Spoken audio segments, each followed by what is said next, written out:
The Bride of Blackmore Hall. The rain had not stopped for 3 days. It came down in thin silver threads that blurred the edges of the world, the cobblestones, the church spire, even the carriages that rolled through the mud. All of England seemed to have drawn a shroud over itself that evening in 1856, and Eleanor Whitby could not shake the thought that heaven itself mourned her wedding day. Inside St. Bartholomew's Chapel, the air was thick with the scent of damp wood and old incense. The pews were half empty, a count of witnesses just large enough to make the union respectable, but small enough to whisper scandal. The Blackmore name had once filled entire cathedrals. Now it filled only echoes. Eleanor stood at the altar, her fingers trembling against her bouquet of white heather and faded rose. The gown had been chosen by others, ivory silk, modestly cut, the lace yellowed by age. She had not dared to ask whose gown it once was. Lord Adrian Blackmore stood beside her, tall, sombre, his dark hair brushed back, his expression unreadable. He was handsome in that cold, restrained way that the nobility seemed to perfect, every inch of him pressed and polished, yet distant, as if he stood not in the chapel, but in some invisible room behind it. His eyes were grey, like the sea before a storm. When the vicar spoke the vows, Eleanor's voice faltered. "I take thee, Adrian Blackmore." She glanced up and caught his gaze for the first time that day. There was no warmth in it, no tenderness, only an unspoken promise. This is duty, nothing more. The ring slid onto her finger, heavy, gold, etched with a crest she did not yet recognize. It felt less like a token of love, and more like a seal upon her freedom. Outside, thunder broke across the sky. The vicar closed his book.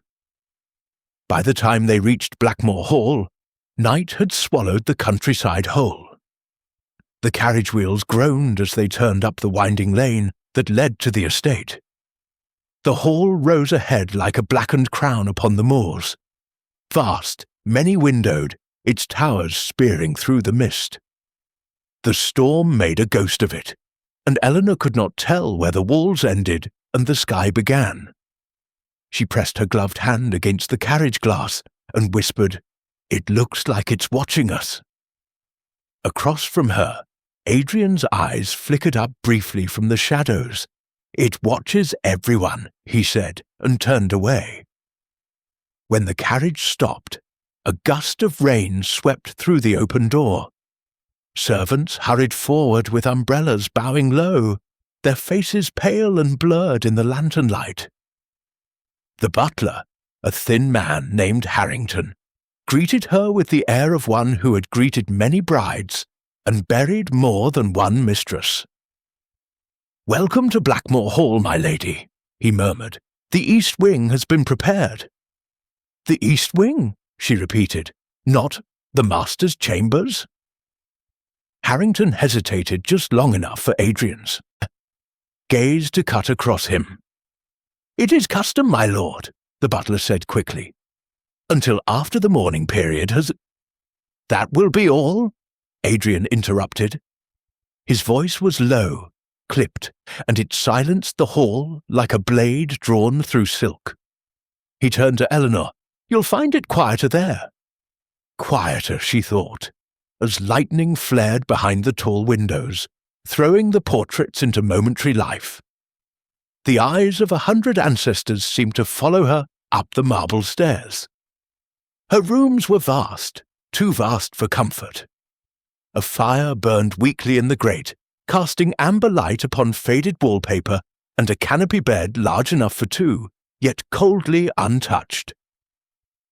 Eleanor's maid, a soft-spoken girl named Jane, helped her out of the gown, unbuttoning the row of pearls down her back. "Has the Lord always been so distant?" Eleanor asked quietly. Jane's fingers stilled.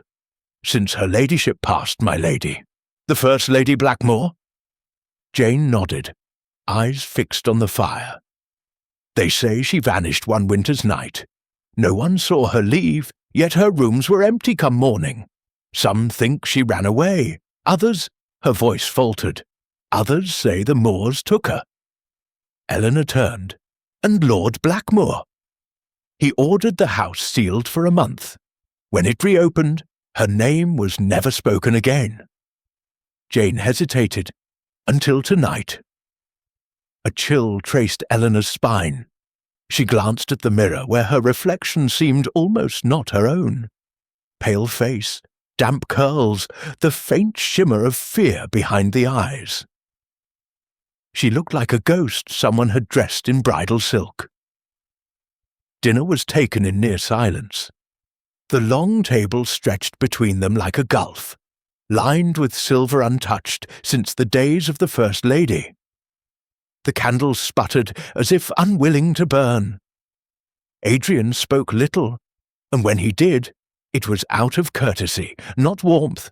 "You will find the library extensive," he said once. "I enjoy reading," she replied.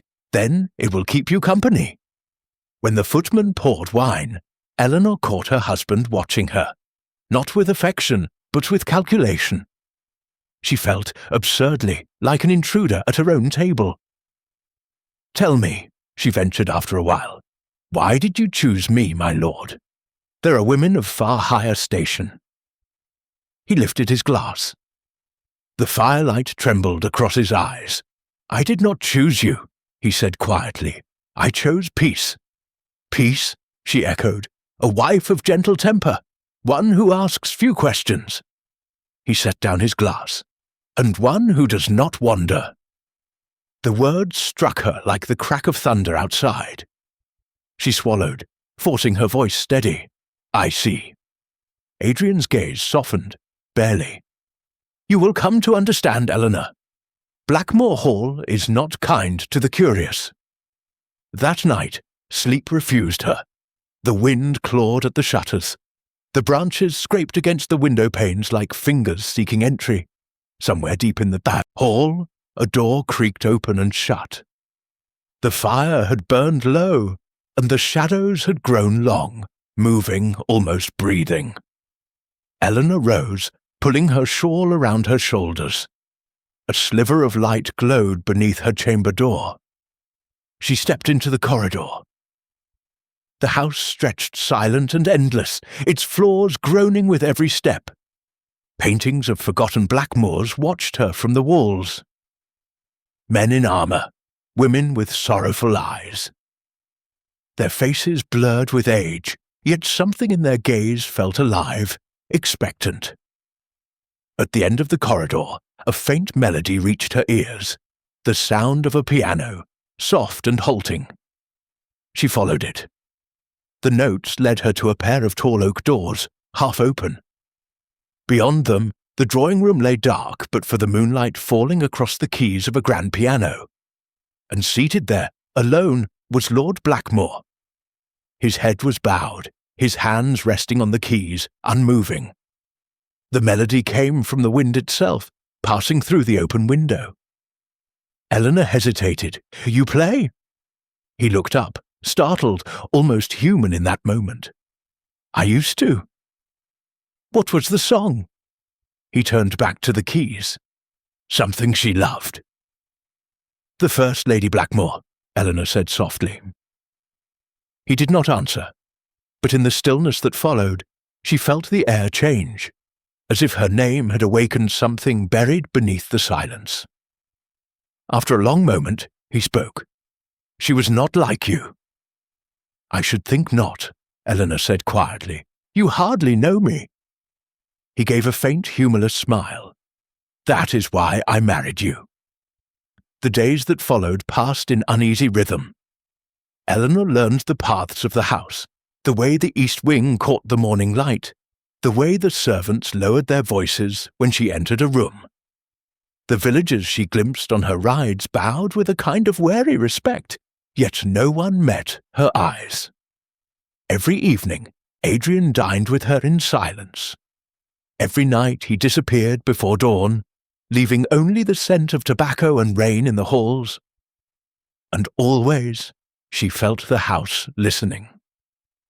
One afternoon, as she wandered through the library, her fingers brushed against a volume whose spine was marked only with the letter E. She pulled it free, and a folded scrap of paper fell out. It was a note, written in an elegant, slanting hand. "If you find this, it means he has not yet told you. Do not go to the West Wing after dark." The ink was faded, but the name at the bottom, half smudged, half torn, began with the same letter as her own. Eleanor's breath caught. The West Wing had been locked since her arrival. That evening, she dared to ask. "Adrian," she began as they sat before the fire, "what lies beyond the West Wing?" He stilled, his glass midway to his lips. "Nothing you need concern yourself with." "But it is part of the house." "It was once," he said quietly. "Now it belongs to no one." "Why was it locked?" "Because some doors," he said, setting down. The glass led only backward. The firelight flickered across his face, the planes of it drawn and weary, the eyes hollowed by something older than grief. For the first time, she saw the man beneath the title. Not cruel, but broken. "You still love her," she said softly. Adrian looked at her for a long moment. Then, with a voice like a closing door, he said, "I buried love with her." That night, Eleanor dreamed of the sea. She stood upon a cliff, the wind tearing at her veil, the waves crashing far below. A woman stood beside her, pale, veiled in black, her features blurred by mist. When she turned, Eleanor saw her own face staring back. She awoke with a cry. The window was open, the curtains fluttered. And across the floor, faint but unmistakable, were footprints, leading from the door to the bed and back again. The next morning, she asked Jane whether anyone had entered her chambers. "No, my lady," the maid said, pale. "The doors were locked from within." Eleanor's eyes drifted to the window. The storm had passed, but the moors beyond lay grey and endless, a sea of fog and secrets. Somewhere out there, the first Lady Blackmore was waiting. Or perhaps she never left. That night, Eleanor stood again before the locked doors of the West Wing. The corridor was dark, the air heavy with the scent of dust and time. She pressed her ear against the wood and thought she heard a whisper. A woman's voice, soft as breath. She drew back, heart pounding. From behind her, a voice said, "You should not be here." Adrian stood at the end of the hall, his expression shadowed, his eyes unreadable. "I heard something," she whispered. "Only the past," he said, "and it is best left sleeping." He took her by the hand, gently but firmly, and led her away. For the first time his touch lingered. Yet, as they passed beneath the candlelight, Eleanor saw what the fire had hidden, the faint mark on his wrist, like a burn, shaped almost like a woman's hand. That night, she lay awake long after he had gone. Outside, the wind carried the sound of distant waves, though the sea was miles away. Eleanor clutched her ring, heavy upon her finger, and whispered into the darkness, "Who are you, Adrian Blackmore, and what have you buried in these walls?" And from somewhere deep within the house, a door creaked open. The house with locked doors. Morning light lay pale upon the corridors of Blackmore Hall, filtering through high windows like the faded memory of warmth. The moors outside glistened under frost, and the air smelled of peat and sea salt, though the coast was many miles away. The silence was so complete that Eleanor often caught herself listening for sounds that weren't there. Footsteps, laughter, a woman's voice humming from the other end of the hall. But there was only stillness and locked doors. Each morning she wandered further through the house, her soft-soled slippers making no sound on the ancient floors. There were rooms long abandoned, nurseries with cracked dolls staring from dusty shelves, music rooms whose pianos sat mute under their sheets, and corridors that led only to walls. In the library, she found comfort.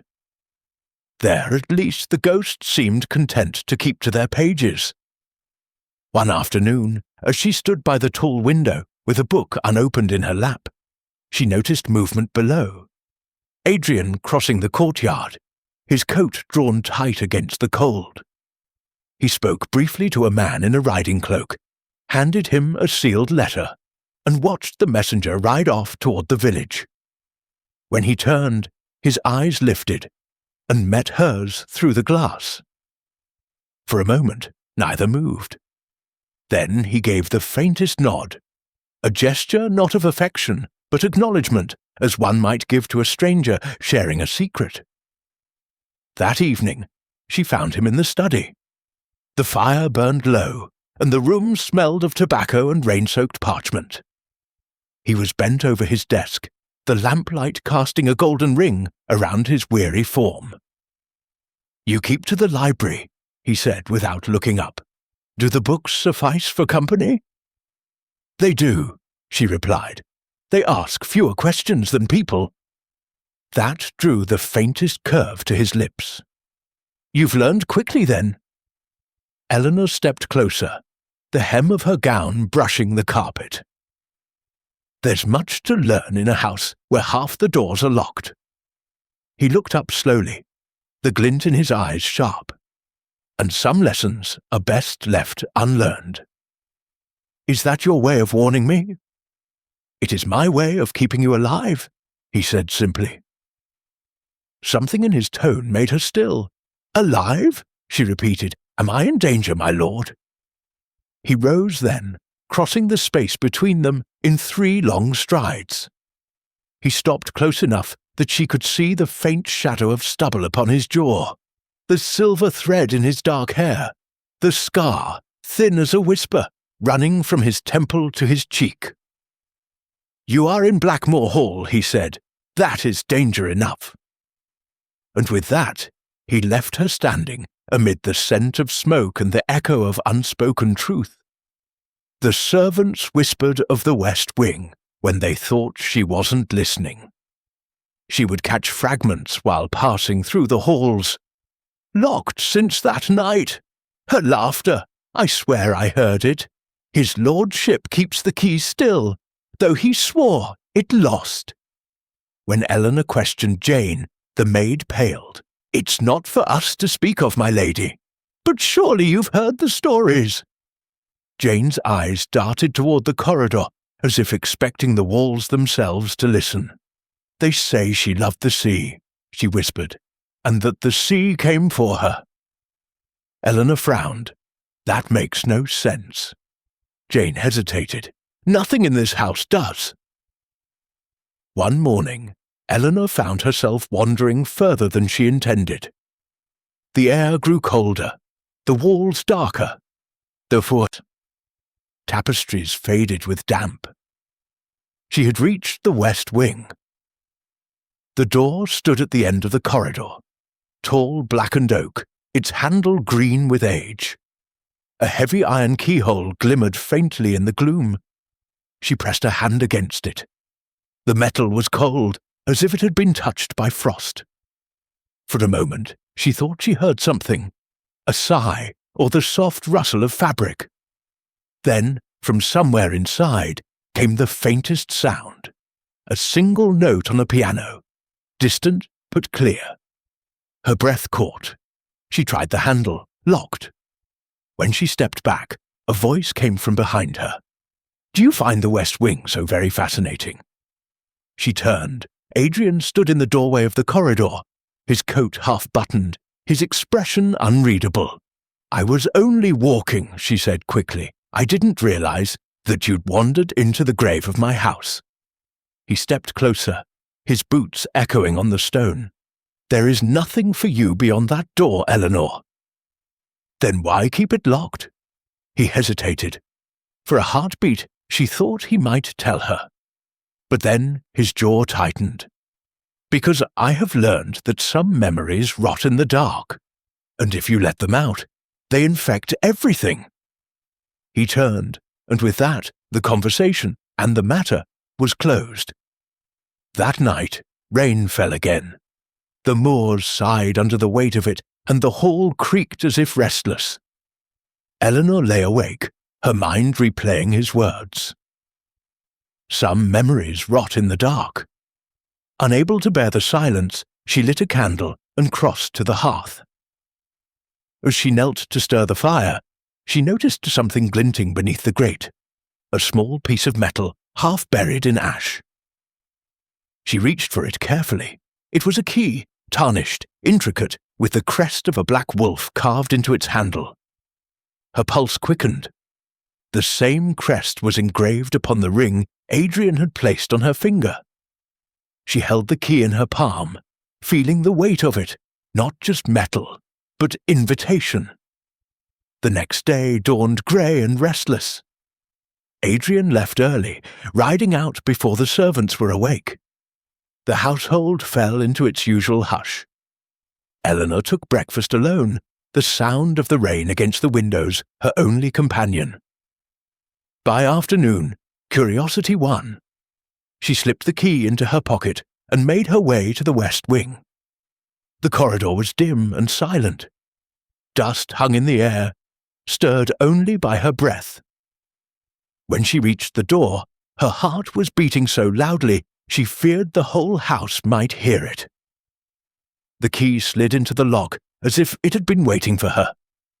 She turned it, once, twice, and the bolt gave a low groan of release. The door swung inward. Cold air spilled out, sharp, metallic, tinged with the faint scent of salt. The room beyond was vast and shadowed. Curtains hung in tatters, furniture draped in sheets like shrouds. And at the far end of the chamber, beneath a skylight covered in grime, stood a piano. The lid was open. A single white rose lay upon. The keys.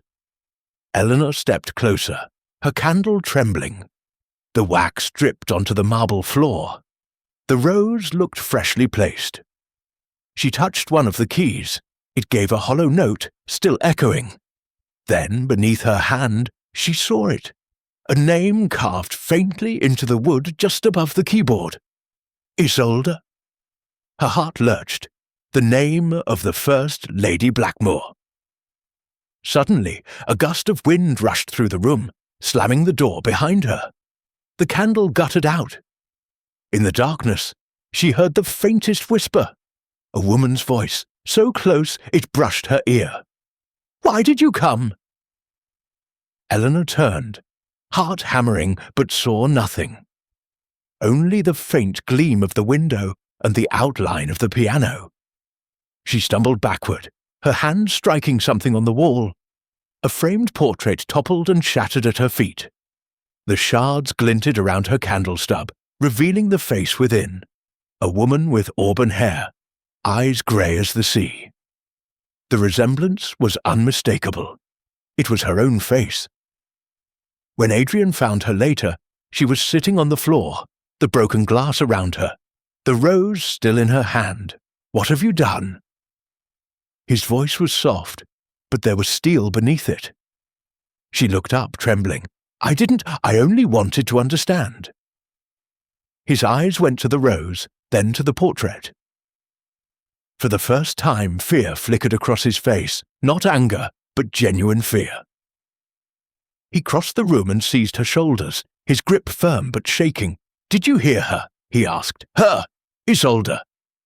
Eleanor stared at him. "She's dead, Adrian." He let out a bitter laugh. "So they said."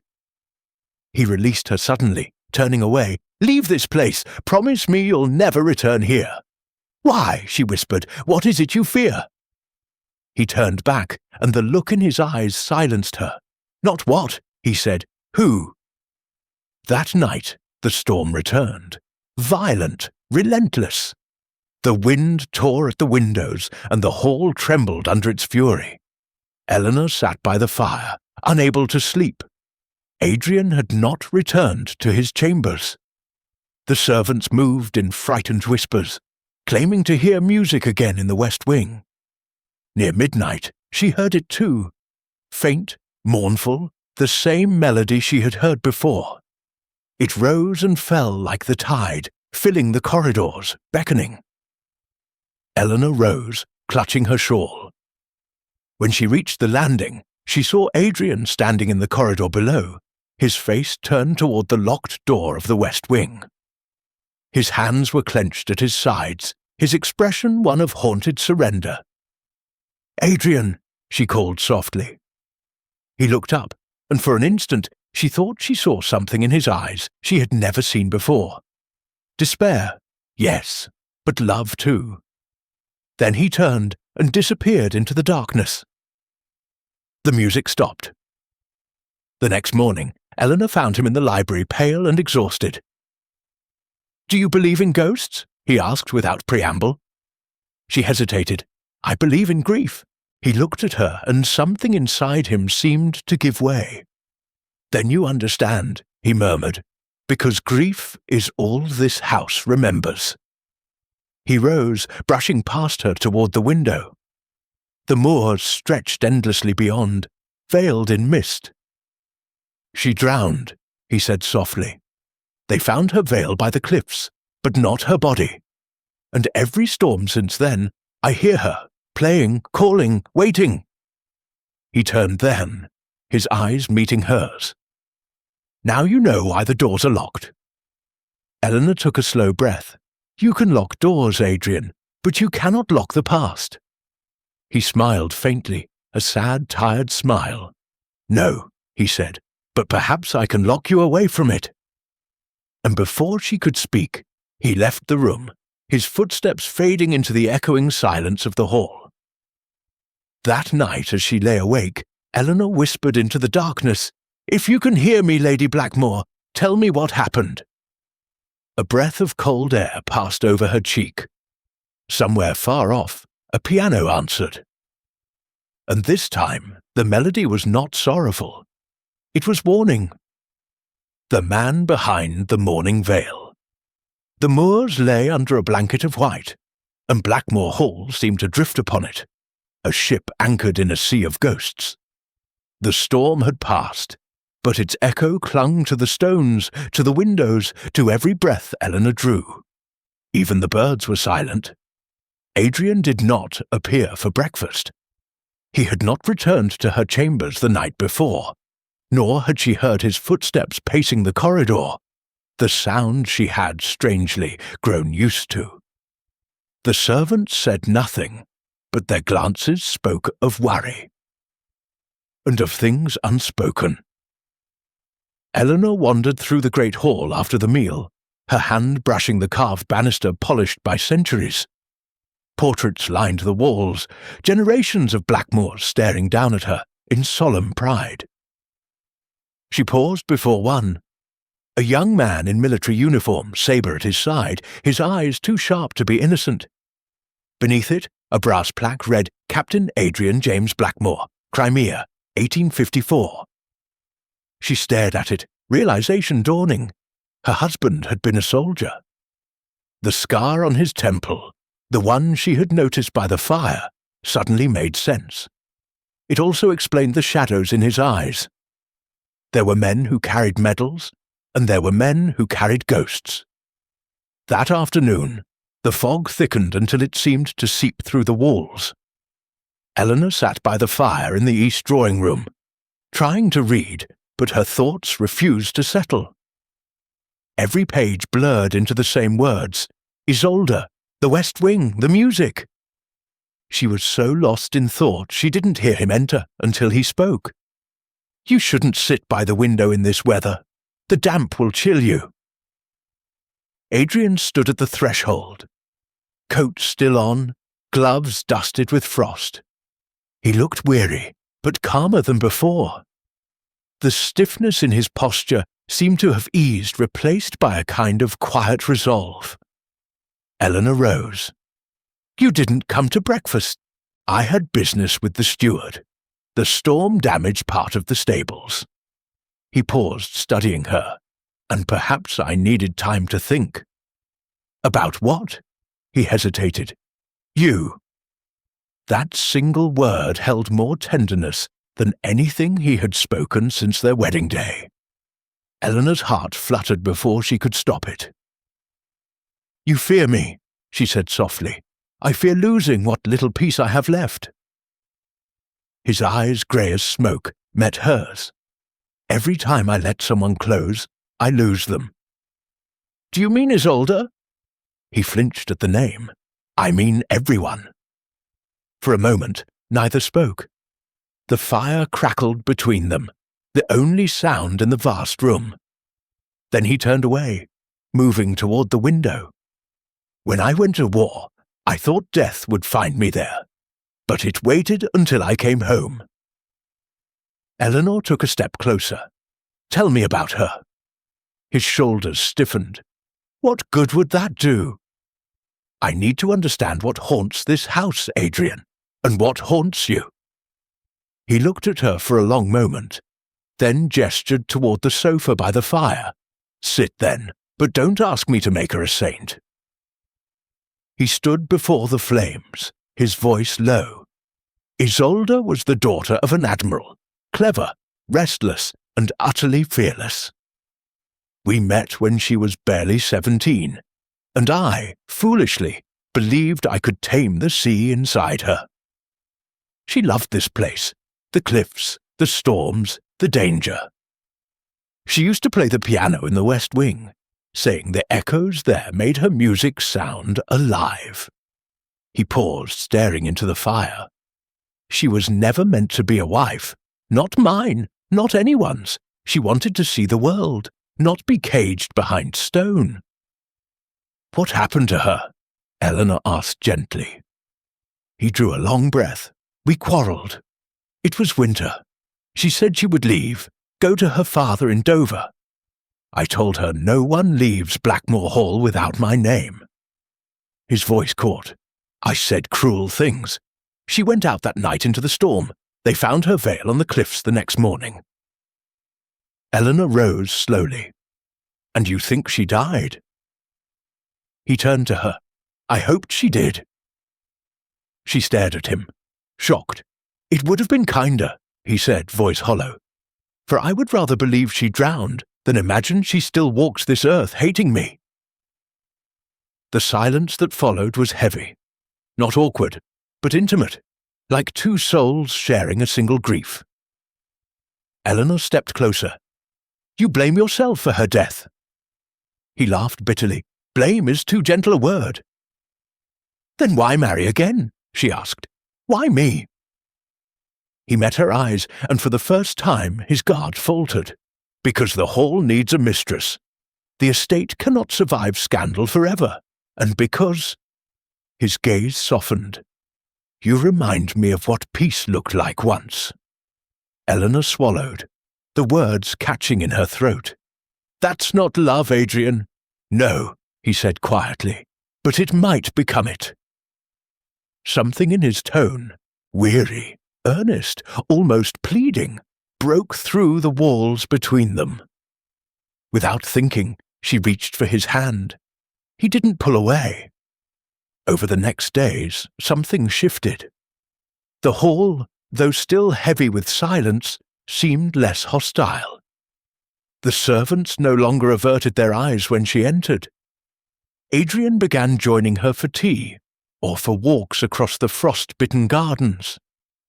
He spoke of the estate, of his mother's roses that no longer bloomed, of the library she could have for her own.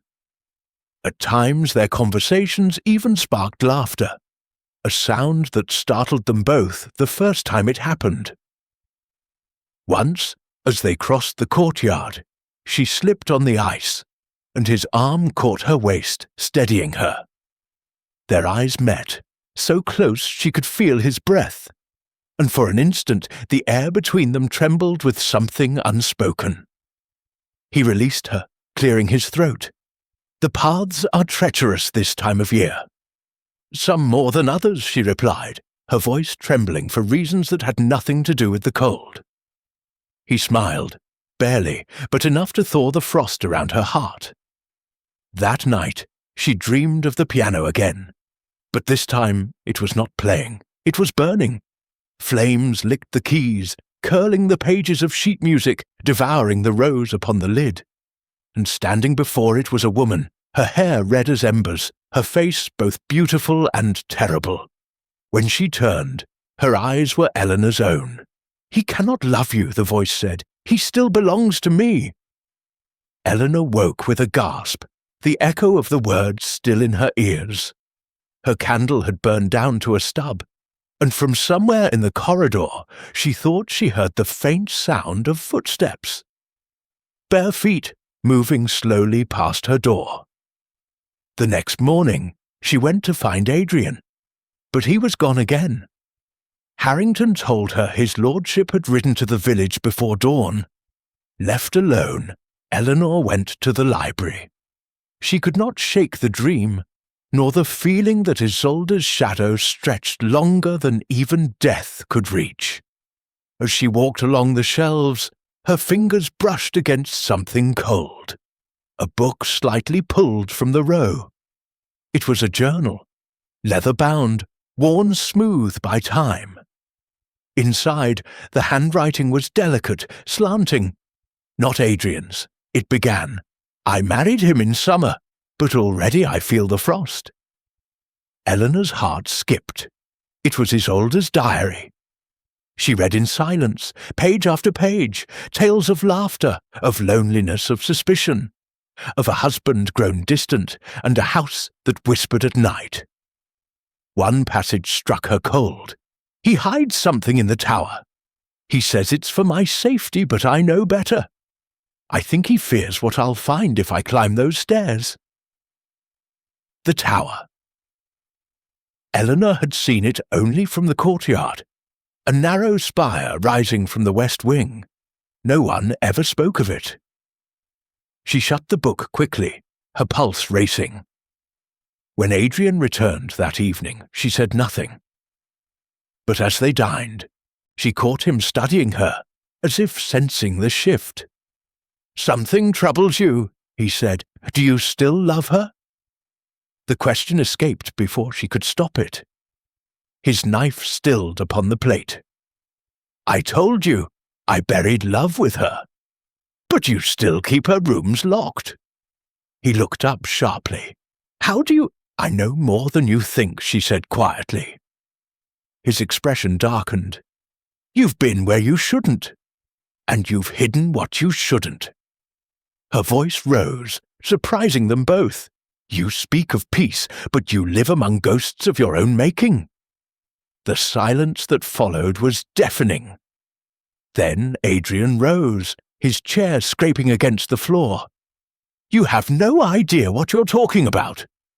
"Then tell me," she pleaded. "Tell me what truly happened that night." For a moment, he looked as though he might. His jaw tightened, his eyes softened, but then he turned and left the room without another word. That night, Eleanor could not rest. The diary burned in her mind, the tower, the locked doors, the voice that whispered in her dreams. She rose before dawn, dressed quietly, and slipped through the silent corridors. The west wing lay draped in shadow. Her candle cast trembling light on the walls. She moved past the piano room, the rose now wilted, and found the narrow staircase leading upward.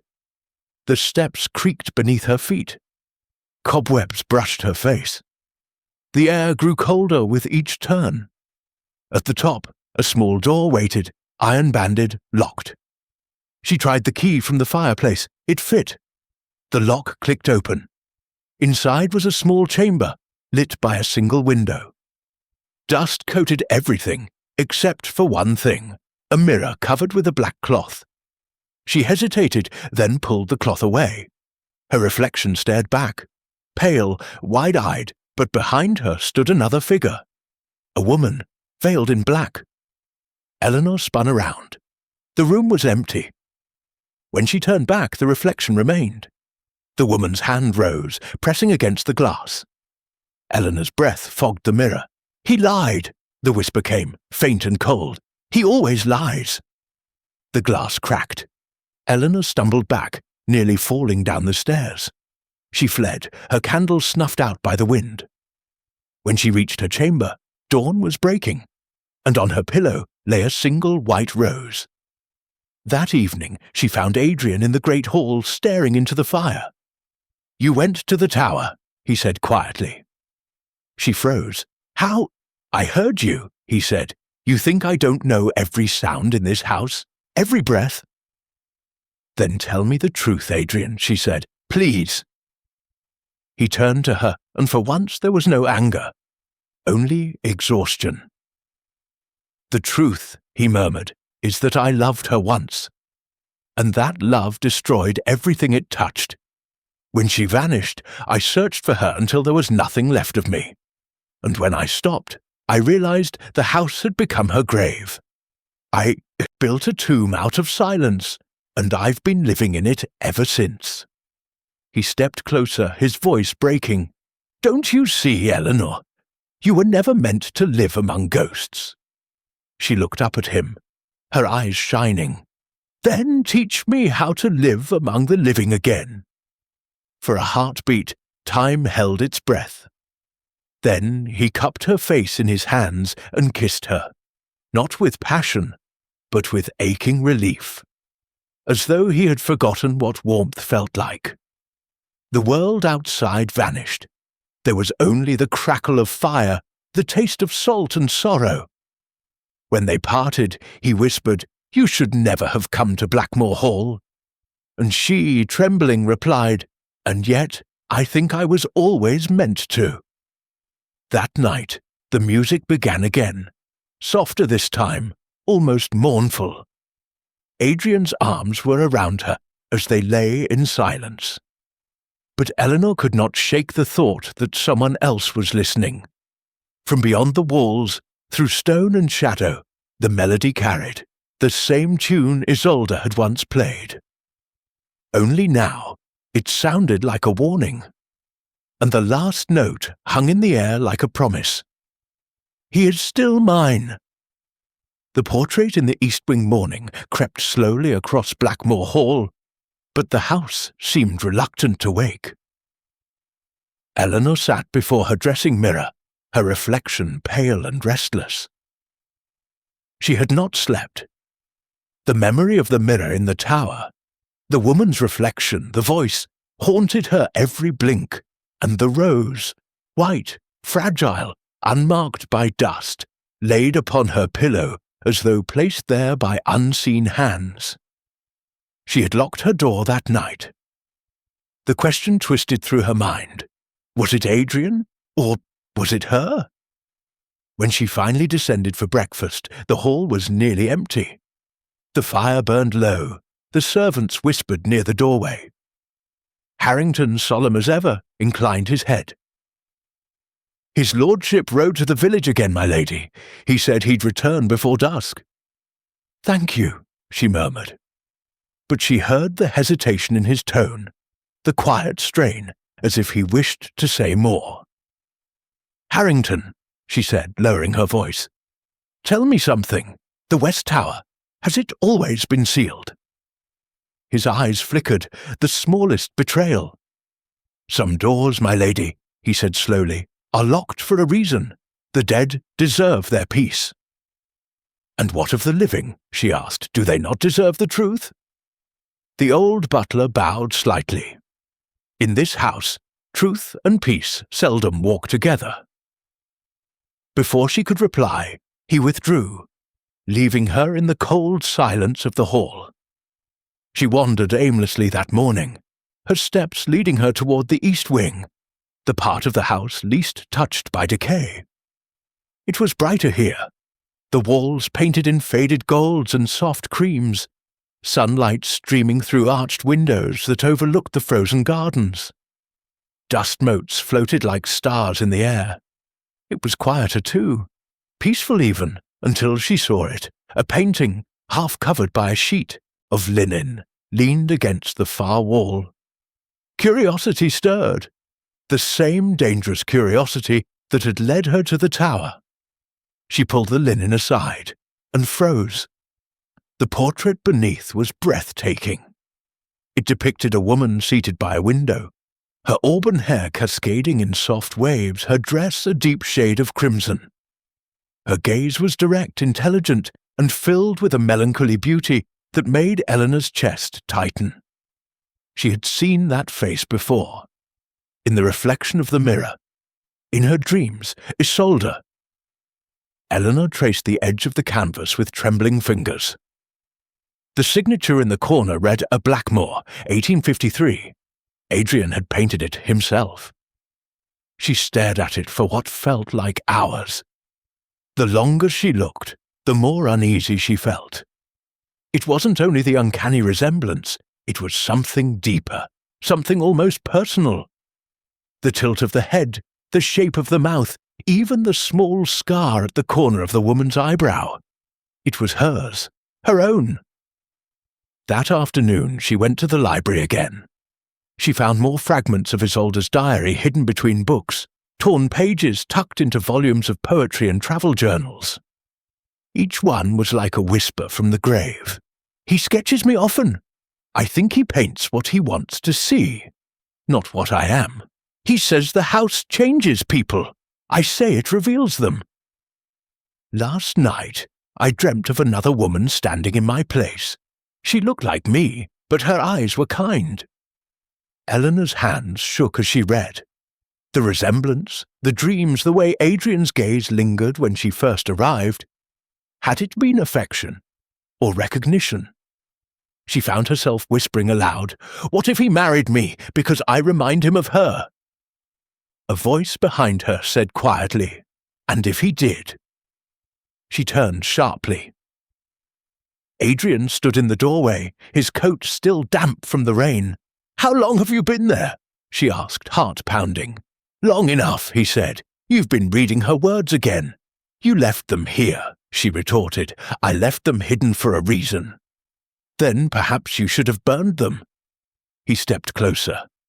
"And would that have freed you from her shadow, Eleanor? Or me?" His presence filled the room. Quiet, intense, the air between them thick with everything unsaid. He reached for the diary, but she held it to her chest. "Why didn't you tell me you painted her?" she demanded. He hesitated, "Because I didn't think I could bear to see her face again." "You painted her face onto mine," she whispered. His eyes flashed. "That's not true." "It is," she said. "The portrait in the East Wing. She looks like me.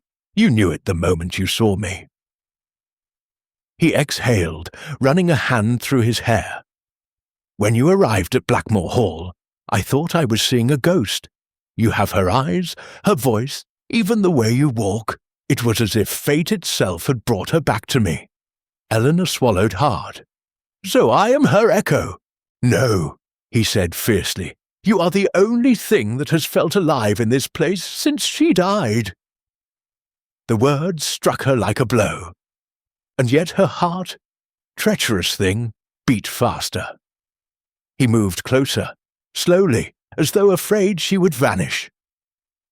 "Eleanor, whatever you think of me, know this. I see you, not her shadow. You." His hand brushed her cheek, tentative, reverent. But before she could answer, a sudden gust swept through the room, extinguishing the fire and scattering the pages of the diary across the floor. They stared at each other, the silence broken only by the rustle of paper. Adrian whispered, "This house remembers everything." That evening, the weather turned bitter. Snow began to fall, blanketing the moors and sealing the world in silence. The servants shuttered the windows and carried candles through the halls, their faces pale in the flickering light. Eleanor found herself drawn once again to the East Wing, to the portrait. She carried a single candle, the flame trembling in the draught. The painting seemed different at night. The eyes that had once looked gentle now gleamed with something sharper, almost knowing. Beneath the brushstrokes, the faintest outline of another face seemed to emerge, as though the painter had once changed his mind, painting one woman over another. She leaned closer, heart hammering. Beneath the layers of paint, She could just make out the faint trace of dark hair. Not auburn. Dark, like hers. A sound startled her, a faint creak of the floorboards behind. She turned sharply. "Adrian!"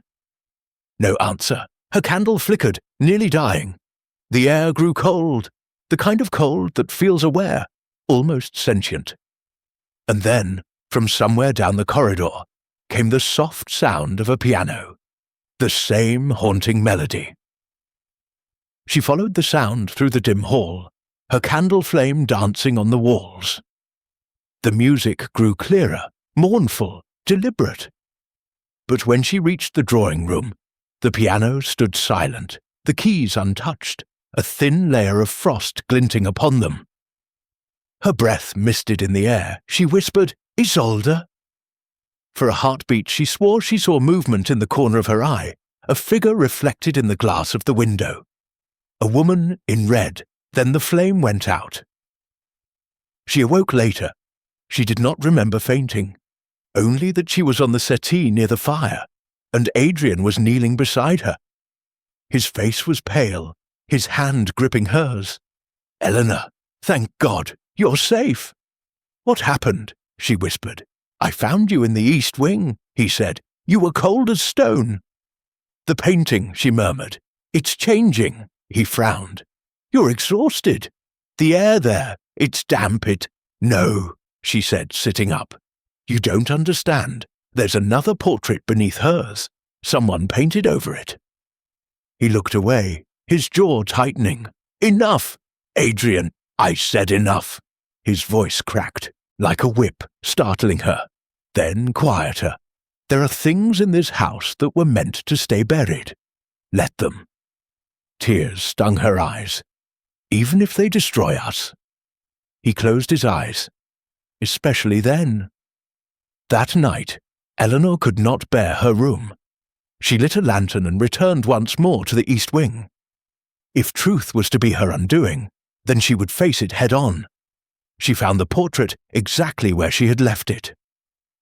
Snowlight spilled through the window, pale and ghostly.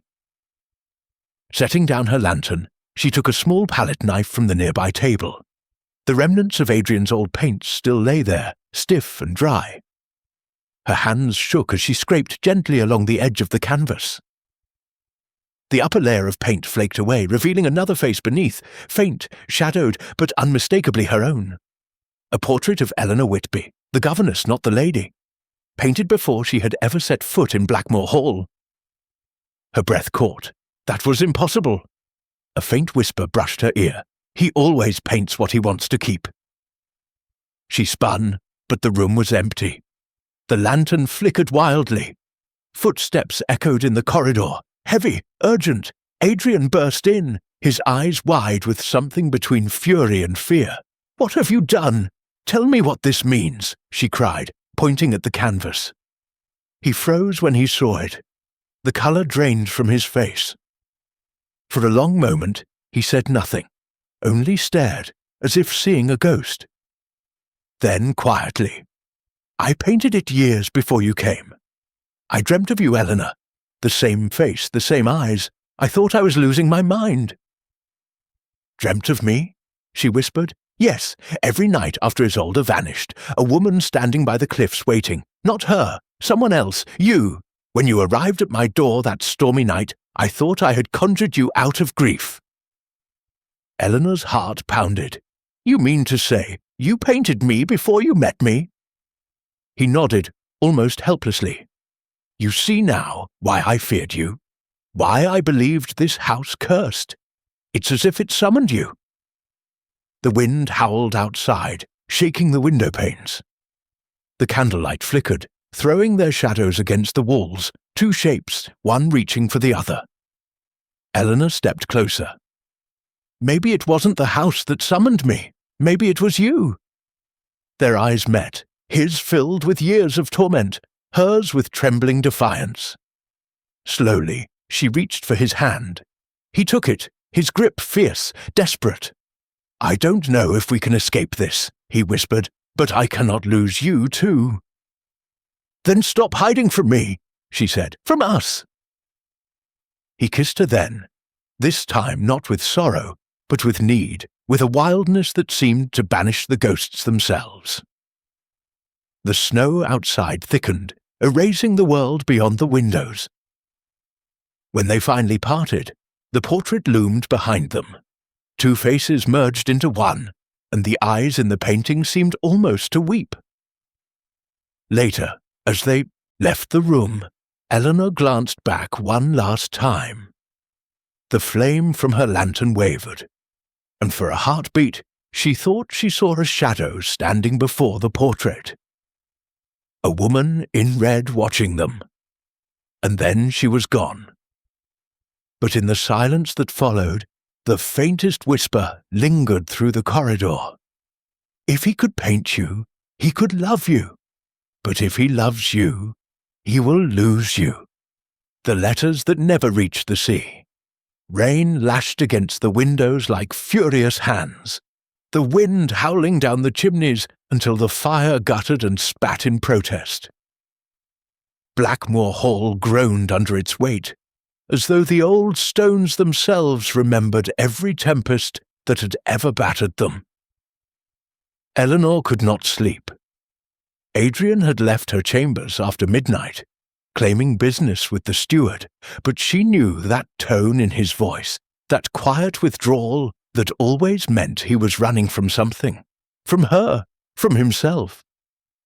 She sat by the fire, watching shadows stretch and twist across the walls. Every sound seemed amplified, the creak of beams, the hiss of rain, the faint rhythmic dripping somewhere deep within the hall. And then, beneath it all, another sound, a soft thud, as though something had fallen. She rose, wrapped herself in a shawl, and followed the noise into the corridor. The hall felt alive, breathing with draughts and whispers. She passed the grand staircase, the portraits, the cold, watching eyes of ancestors who had seen too much. The sound came again from behind the library door. The fire inside had gone out. Moonlight filtered through tall windows, casting silver pools across the floor. A book lay open on the carpet, pages fluttering in the wind from a cracked window. As she went to close it, something caught her eye. A small chest, half hidden beneath Adrian's writing desk. It was oak, bound in tarnished brass, its lock slightly ajar. She hesitated. Then, slowly, she lifted the lid.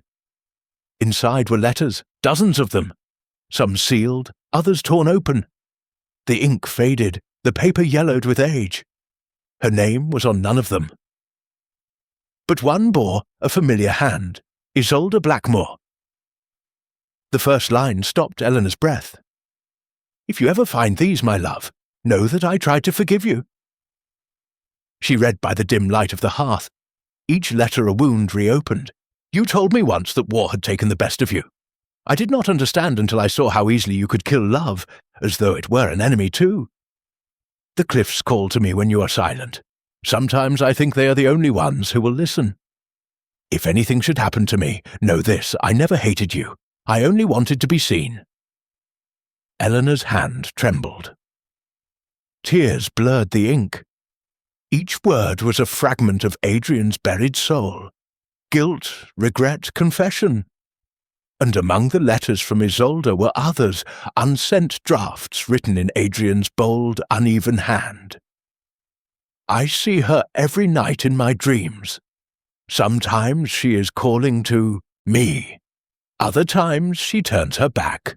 I do not know which is worse.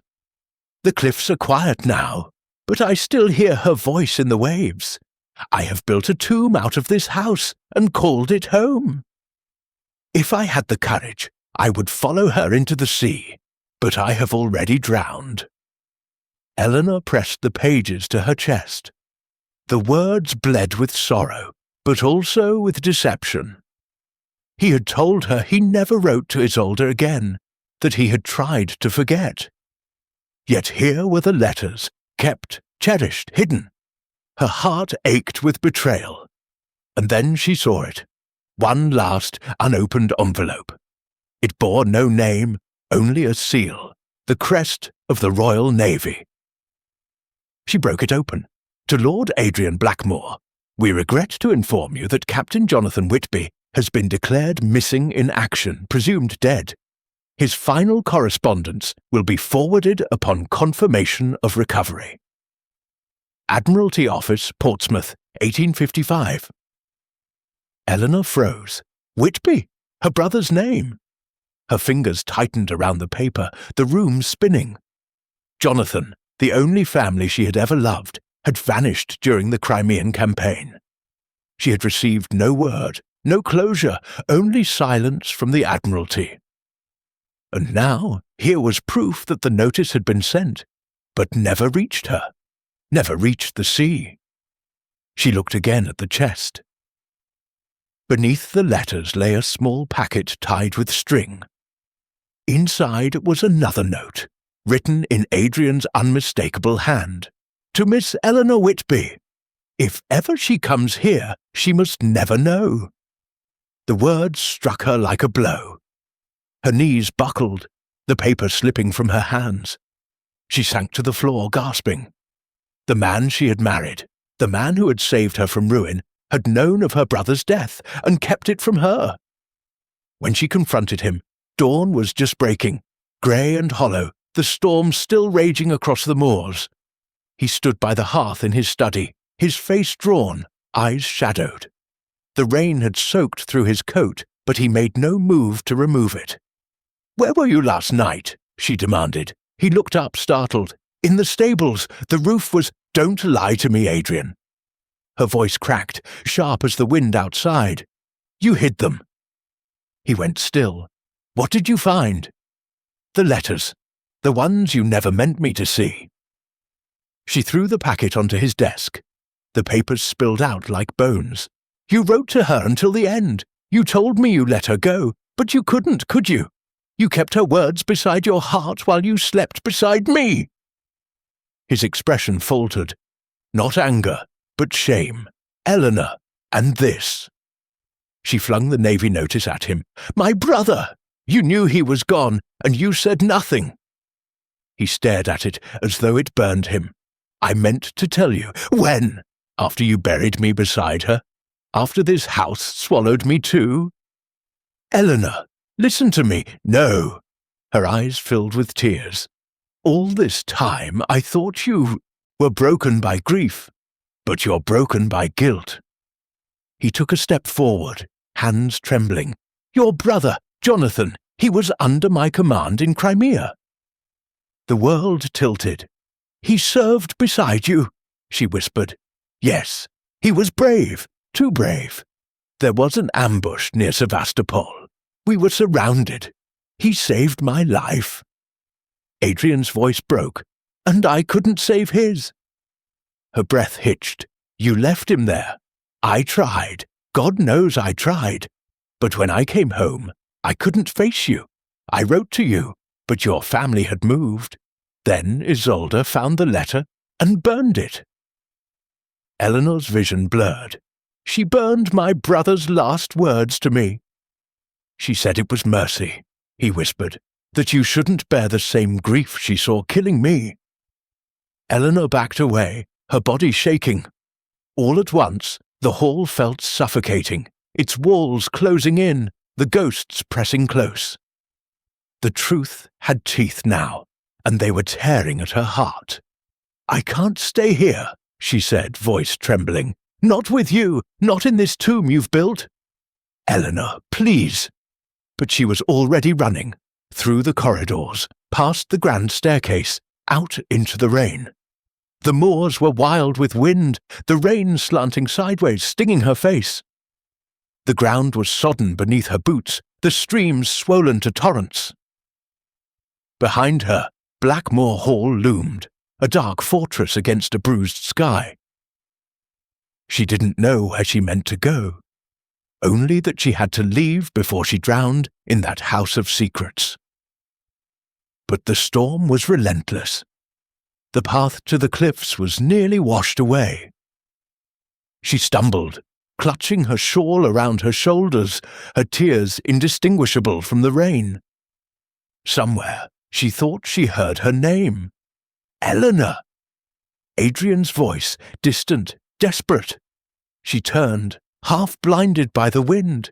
He was coming after her, coat whipping behind him, eyes fierce against the storm. "Go back," she shouted. "You've done enough."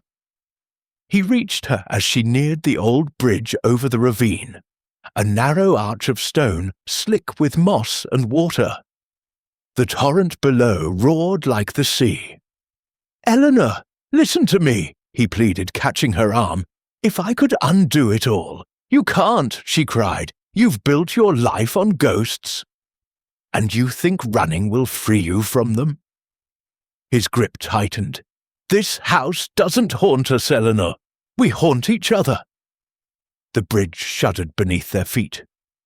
A stone broke loose, tumbling into the river below. Eleanor's tears mixed with the rain. "Let me go!" He looked at her then, really looked, and she saw the man he had once been. Broken, yes, but human, desperate. His voice cracked. "If I let you go, there will be nothing left." Lightning flashed across the sky, illuminating the cliffs, the moor, the roaring water below. And in that moment, Eleanor saw her own reflection in his eyes. Terrified, heart-shattered, alive. And something inside her softened. She whispered, "Then tell me the rest." They returned to the hall drenched and silent. The fire was nearly out. The house groaned with the weight of the storm. Adrian poured brandy with trembling hands, his face pale as ash. He began to speak, haltingly, painfully. He told her of Crimea, of the ambush, of Jonathan Whitby's final act, throwing himself in front of a Russian rifle to save his captain, of the letter he had promised to deliver to Jonathan's sister, a letter now lost to fire and silence. He told her of coming home to a wife he no longer knew, of finding solace only in paint and memory, and of the night Isolde vanished. After reading the letter she was never meant to see. "She called me a murderer," he said quietly, "not for killing your brother, but for killing the man I used to be." Eleanor listened, her heart breaking anew. For him, for her brother, for everything grief had twisted into lies. When he finished, the silence was thick, sacred. "You should have told me," she whispered. "I was afraid," he said, "afraid that if you knew, you'd see me the way she did. And do you think I don't?" Her voice trembled. "You took everything from me, my peace, my faith, my brother. But God help me, Adrian, I still can't hate you." He bowed his head. "Then you are stronger than I ever was." Outside, the river had begun to flood, cutting off the road to the village. The storm raged on, a deluge that made escape impossible. The servants shuttered the windows and lit every lamp in the hall, their faces pale with fear. Eleanor stood by the great window, watching the rain carve rivers across the moor. Behind her, Adrian spoke quietly. "When this storm passes, I'll take you away from here. We'll leave the hall to its ghosts." She turned. "And if it never passes?" He met her gaze. "Then we'll learn to live with the dead." For a moment, the thunder softened, the rain easing into a steady rhythm. Eleanor stepped closer, her voice barely above a whisper. "Then start by telling me one truth, not as a lord, not as a soldier, but as a man." He looked at her, eyes weary but clear. "The truth is that I loved you before I met you, and that love has been both my salvation and my curse." The firelight flickered across his face, carving shadows and light, and she saw for the first time not the haunted lord of Blackmore Hall, but the man who had carried his guilt-like armour and found her within it. She reached for his hand. He took it, his fingers trembling. Outside, the storm began to wane, but neither noticed that the river had already broken its banks.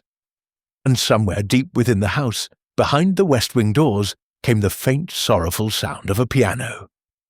A woman's voice, soft, distant, unearthly, seemed to sigh through the walls. The sea keeps its secrets, but the letters always find their way home.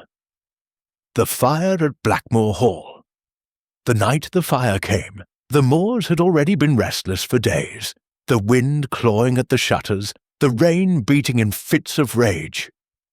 But on that night, even the elements seemed to sense what was coming. The air inside Blackmoor Hall was heavy, electric, as if the walls themselves had begun to hold their breath. Eleanor awoke to the sound of the storm wailing through the chimneys. The candles had burned low, their wicks bent like mourning silhouettes. Beside her, the bed was empty. Adrian was gone. She rose, the floor cold beneath her bare feet, and pulled on her robe. For a long moment, she simply listened. The rain against glass, the groan of timbers, and then, faintly, the unmistakable sound of footsteps in the east wing. The forbidden wing. Her heart clenched. The letters she had found 3 nights before still lay hidden in the drawer of her writing desk. Letters written by Adrian to a woman long dead, never sent. Confessions of a soldier's sins, a husband's failures, a man's remorse. He had written of the night Isabella died, how the fire in her room was no accident, how his anger and jealousy had driven her to flee into the storm, how she had fallen, and how he had buried the truth beneath silence and sorrow. Now, it seemed, the dead were walking again. Eleanor took the lantern from the hall table and made her way down the corridor, each step echoing like a tolling bell. The east wing door, bolted for years, stood open. The smell of smoke drifted faintly through the crack, and beyond it, candlelight flickering in the draught. "Adrian?" she called softly. No answer, only the howl of the wind she stepped through. The east wing had always felt like a mausoleum. Draped furniture, mirrors veiled in white cloth, portraits turned to face the walls. But tonight, the room seemed alive. The air trembled with heat. The shadows moved like restless spirits. And at the far end, before the grand portrait of Isabella Blackmoor, stood Adrian. He was still in his evening coat, his hair damp with rain, his expression hollowed by something darker than grief. In his hand, he held one of the letters, half burned, its edges curling in the candle flame. "So you found them," he said, his voice low, almost calm. Eleanor's throat tightened. "You meant for me not to." "I meant to protect you." His gaze lifted to hers, and for the first time she saw the full measure of his torment. But there are some things that cannot be protected, not from truth, not from fire. The candlelight caught the reflection of his eyes, storm grey, unmoored. Behind him, the portrait of Isabella loomed, her painted eyes serene and accusing. "I loved her," he whispered, "and I killed her. Not by hand, but by pride. She begged me to let her go. I couldn't. When she fled that night, I followed. She slipped by the cliffs. I tried to reach her." He broke off, his voice shattering into silence. "I buried her with my own hands, and when I returned, I sealed this wing and swore never to love again." Eleanor took a step toward him, her voice trembling. "You think love is what destroys, but it isn't. It's the lies we build around it." He looked at her then, really looked, as though seeing her through the fog of years. "And yet you, of all people, stayed." "I stayed," she said softly, "because you are not the man you once were. Because every shadow has its dawn." For a moment, he seemed to waver, between confession and surrender, between despair and redemption. But then a sudden crack sounded overhead, a timber splitting under strain, and both of them looked up. Smoke curled through the rafters. Somewhere, a curtain had caught fire. Adrian turned sharply. "The chimney flue! I left the hearth burning. The flames spread fast, licking up the old wallpaper, racing along the beams. Eleanor seized his arm. "We must go! Now!" But he didn't move. His eyes were fixed on the portrait, the firelight already devouring its edges. "She's been haunting me for 10 years, he murmured. "Maybe this is how it ends." "Adrian!" Eleanor cried, coughing as the smoke thickened. "You cannot atone by dying with ghosts." He turned to her, for the last time with clarity in his eyes. "Then save what's left of me." He pushed her toward the corridor. The heat surged behind them, the air searing. Eleanor stumbled through the doorway, calling his name, but the smoke swallowed her voice. Servants came running from the lower hall, shouting and carrying buckets, but the fire had already taken hold. Flames leapt through the east wing, devouring the curtains, the books, the memories. "Lord Blackmore is still inside," she gasped, trying to turn back. 2 footmen seized her arms. "You can't!" they cried. "The wing is collapsing!" A beam gave way with a deafening roar, sparks scattering like stars. Eleanor wrenched free just as the portrait fell, the painted face of Isabella consumed in flame. Through the smoke, she glimpsed Adrian, a silhouette framed in fire, standing before the window. For a heartbeat, their eyes met across the inferno. Then the ceiling gave way, and he was gone. The next hours blurred into chaos, rain, shouts, the crack of timbers. The servants managed to drag her from the courtyard as the east wing caved in, sending a plume of sparks high into the storm. By dawn, Blackmore Hall was half in ruins. The fire had burned itself out, leaving only blackened stone and drifting ash. The east wing, and everything it had held, was gone. Eleanor stood in the courtyard, her nightdress torn, her face streaked with soot and tears. Somewhere beneath the smouldering wreckage lay the man who had once been her salvation and her torment, the man whose name she carried. When the magistrate arrived, she could barely speak. The servants told their stories, that Lord Blackmore had gone into the flames to save his wife, that he had not returned. His body was never found. Only a single object was recovered from the ruins, a charred silver locket, inside of which was a miniature portrait of Eleanor herself, painted in happier days. She closed her hand around it, the metal still warm. And though the world would later say that Lord Adrian Blackmore perished that night in the fire, Eleanor knew otherwise. Somewhere in the smoke, she had heard him call her name. And sometimes when the wind swept through the broken halls, she could still feel his shadow passing by. The shadow he left behind the moors had fallen silent in the months since the fire. Once, the wind had howled across the cliffs like a chorus of restless spirits. Now, only the cries of gulls broke the stillness. Blackmore Hall stood in ruins, its eastern walls open to the sky, ivy curling through broken windows. The fire had devoured the heart of the house, but the stone bones remained, cold, proud, and desolate. Eleanor returned at dawn, walking slowly up the gravel path that led to the shattered gates. Her morning gown, though simple, bore the wear of travel. London had been unkind, its endless carriages, its curious whispers, its pity. There she had lived as Mrs. Whitby once more, casting off the title of Lady Blackmore, as if it were a shroud she no longer wished to bear.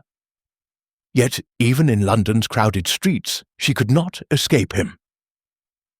Sometimes when fog drifted along the Thames, she would see a figure in the distance, tall, broad-shouldered, walking with the same deliberate stride. She would stop, heart lurching, but the figure would vanish into the mist. At night in her lodgings she would dream of the manor, the scent of old wood, the warmth of a hand that no longer held hers. And now, drawn by memory or madness, she had come back. She crossed the courtyard, boots sinking in ash, and paused before what had once been the east wing. The air still smelled faintly of smoke, even after all these months. A single wall stood intact, blackened, cracked, but defiant. Upon it, the charred outline of the portrait's frame lingered like a wound that refused to heal. Eleanor knelt and touched the earth. "If you are here," she whispered, "let me feel it." But the wind only sighed in answer.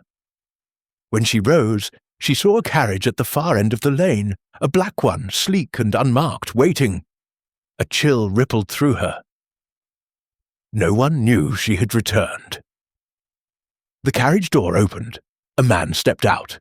His coat was long and dark, his face half concealed by the brim of his hat. For a heartbeat, she thought she was dreaming again. Then he spoke. "Eleanor." Her breath caught in her throat. The voice was unmistakable, low, steady, tinged with sorrow. "Adrian?" He removed his hat. The years, or perhaps the fire, had changed him. His hair was shorter, streaked with grey at the temples. A thin scar traced his jaw. But his eyes, those storm-grey eyes, were the same. She took a step forward, then stopped. "You're alive!" "I am. How?" Her voice trembled. "They searched the ruins for days. There was nothing left." He hesitated, glancing toward the skeletal remains of the hall. The servants' passage beneath the east wing, it led to the cliffside. When the beam fell, I had seconds. I took the only way left. "And you never sent word?" He looked away. "Would you have believed it, after what you'd seen?" Eleanor felt the sting of tears. "I would have believed anything from you, Adrian, until you gave me nothing to believe in." He closed the distance between them slowly, his expression unreadable. "I thought it kinder to let the world think me dead, to let you begin again. But I didn't." Her voice broke. "Every night I saw the fire. Every day I felt your absence. You think you spared me, but you only taught me how to live half a life." Silence stretched between them, filled with the sound of the sea below the cliffs. Finally, he said, "I've come to set things right, as much as a man like me can. I've sold the remaining lands, paid the debts, freed the servants from their vows. Blackmoor ends with me." "And what of me?" He looked at her then, a long, quiet look that seemed to carry every unspoken word between them. "You were never meant to end with me." The wind lifted her veil of dark hair. "You think you can decide that? After everything?" He took her hands, rougher now, calloused from work or wandering, and pressed them to his heart. "Eleanor, I cannot give you a name untainted by shadow, but I can give you truth, finally." Her heart ached. Truth cannot replace love. "No," he said softly, "but perhaps it can make love bearable." For a long moment they stood amid the ruins, husband and wife, stranger and ghost. The light broke through the clouds, touching the scorched stone in pale gold. Eleanor drew a breath, steady and trembling all at once. "What will you do now?" "I've arranged passage to the continent, a quiet place near the sea. I thought perhaps—" He faltered. "Perhaps you might come." She turned, looking toward the hall one last time. The wind moved through the empty windows like a sigh. "I came here," she said, "to say goodbye, but the truth is, I never really could." When she faced him again, her eyes were clear. "If we go, it cannot be as it was. Not as lord and lady, not as penance, only as two souls who've burned and survived." A faint smile touched his lips, the first she had seen in what felt like lifetimes. "Then that's how we'll go." They stood together as the sky darkened, the first drops of rain falling on the stones. Somewhere below, the sea roared, vast, unending, indifferent. Adrian reached out his hand, Eleanor! She took it, and for the first time since the fire, she felt the warmth of life again. As they walked toward the waiting carriage, the hall loomed behind them, not as a ruin, but as a grave for all they had been. Blackmore Hall burned once. Now, at last, it slept. Epilogue, the name she carried.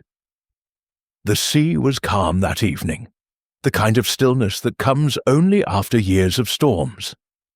The horizon glowed with the fading gold of twilight, and the air smelled of salt and lavender from the cliffs above. The small cottage overlooked the bay, a modest home of whitewashed stone and climbing roses. So unlike the dark grandeur of Blackmore Hall. Eleanor sat by the shore, her skirts gathered around her, a notebook open across her knees. The tide crept close, teasing the hem of her gown, then drew away again as though respecting her solitude.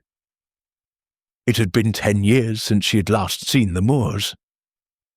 10 years since the fire, the loss, the return. 10 years since Adrian Blackmore had come back from the dead. He had kept his promise. The sea had become their refuge. They had lived quietly along the coast of Normandy, away from titles and whispers, away from the weight of old name.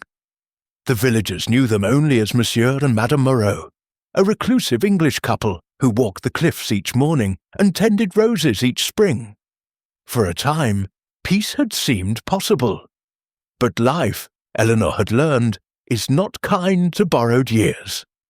Adrian's health had begun to fail 2 winters past. The smoke from the fire had scarred his lungs, leaving him breathless, restless. Even so, he would never stay in bed. He would walk the beach at dawn, watching the tide roll in like time itself. It was on one of those mornings that he did not return. They found him hours later, seated on a rock by the water, as though he had simply fallen asleep. The sea had been gentle that day, almost tender, carrying his hat ashore as if to tell her softly that he had gone. Since then the cottage had been hers alone. She had not left. Now, as the tide whispered against the sand, she turned the page of her notebook. The ink trembled slightly in her hand as she began to write, Adrian Blackmore. Born 1823, died, she paused. The date did not matter. Instead, beneath his name, she wrote, he was the fire that burned the darkness away. For a long moment, she watched the words, then closed the book and laid it beside her. The sun had dipped below the horizon, leaving a band of deep violet over the water. The world was hushed. Even the gulls had fallen silent. She rose, walking to where the waves met the sand. Bending down, she traced his name with her finger, Adrian, and below it her own Eleanor. The sea moved forward, patient and sure, and washed the letters away. But it did not wash away the warmth that lingered in her chest, or the faint smile that touched her lips. I carried your name once, she murmured, her voice soft against the wind, and your shadow forever. She turned, back toward the cottage, its windows glowing with the amber light of a single lamp. On the mantel within, a silver locket hung from a ribbon, charred, imperfect, but still gleaming. Inside it, their portraits faced one another. His solemn gaze, her quiet resolve. The fire in the hearth crackled. The sea sang beyond the cliffs. And as Eleanor closed the door against the night, she felt it, faint but certain, the familiar brush of his presence beside her, as though he had only stepped out for a moment and would soon return. The wind sighed through the roses climbing the wall, carrying the scent of salt and memory. Somewhere beyond the tide, the past finally rested. And in the stillness that followed, Eleanor Blackmore smiled.